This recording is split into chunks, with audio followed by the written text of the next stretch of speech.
Welcome. I'm going to talk to you quickly today on why you need to get involved in intentional discipleship. You know, Jesus didn't just call us to come follow him. He also sent us to go make disciples of all nations. And discipleship is not just something for the Christian elite. It is something that every believer should be intentional about. So let's talk today on why every believer should engage in intentional discipleship. It's not a suggestion for the spiritual elite.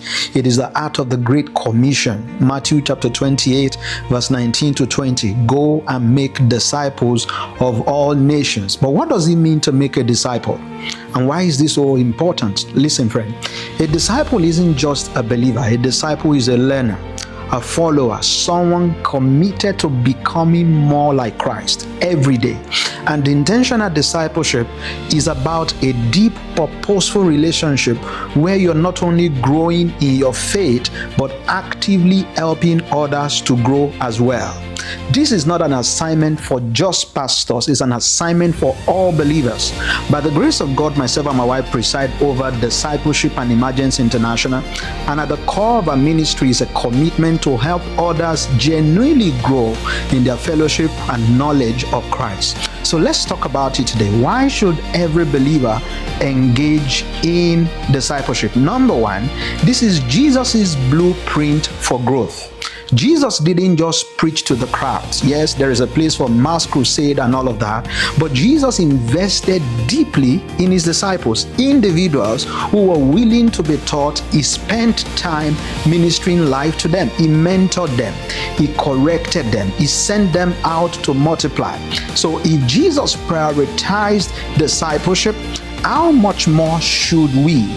Because you see, true growth does not happen in isolation. True growth happens in a community where we challenge each other, encourage each other, and hold each other accountable.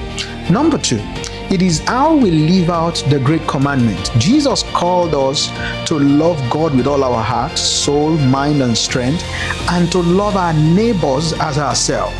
But love isn't just a feeling, it's an action. Intentional discipleship is the ultimate expression of love, both for God and for others. When you invest in another person's spiritual growth, you're living out the very thing Jesus called us to do, loving others in a way that reflects Christ. The way the world wants us to love people is to condone their wrong and leave them in their rot. The way God wants us to love is to love enough to embrace people the way they are, but never to leave them the way we met them. That's very powerful.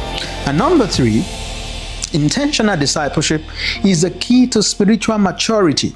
Ephesians chapter 4 verse 1 to 3 says we are called to attain to the measure of the fullness of Christ, the full stature of Christ.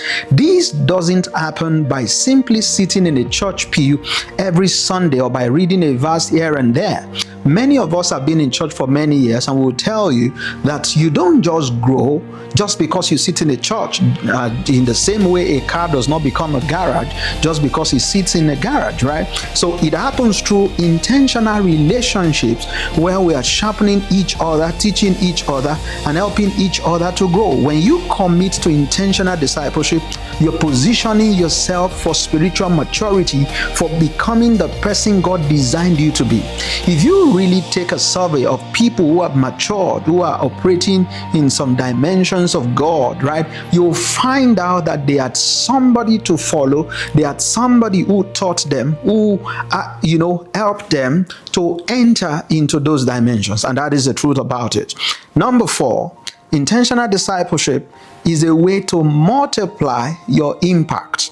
Discipleship isn't just about growing yourself. Most of what we have done as pastors is to grow ourselves and then have a congregation of people who follow us, most of whom never grow, as it were, but they keep on being on our membership list, and we feel good because we have a large number of followers. But intentional discipleship is when you grow and then you help others grow. You're pouring into someone's life. You're not just changing one life, you're creating a ripple effect. Because when a person is accurately discipled, the person will be able to disciple others. This was Paul's model. The same things that you have had me teach among so many, you also commit to faithful men who are able to teach others. So by discipleship, you are connected about 4 generations. Paul teaches Timothy, charges Timothy to commit the same thing he's taught to other men who can teach others, so that those others can also teach others. So the chain of impact is longer. You're creating a ripple effect. You're multiplying your influence. One person discipling another has the capacity or the potential to change entire families, communities, and even nations. This is how the early church spread like wildfire. Intentional discipleship, person to person, heart to heart. The last one I'm going to give you today, it is how you experience God's presence in a deeper way. The truth is, you experience God most intimately when you are actively obeying His commands. So discipleship calls you to lay down your own comfort and convenience, to walk in humility and to serve others. And as you do, you find that God's presence becomes more real, more powerful, and more life-changing. Now, this is why I want to invite you. We have ongoing right now 40 days of discipleship.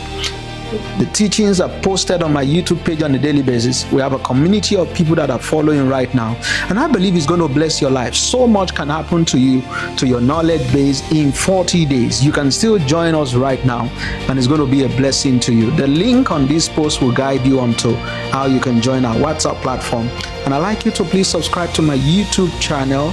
It's at the Toby Adelisi. That's where I post the video every day. The YouTube channel is growing. A lot of people are also coming around to see what God is doing. I am interested in helping you know God more, and the Lord bless you. I'll see you again. Stay blessed.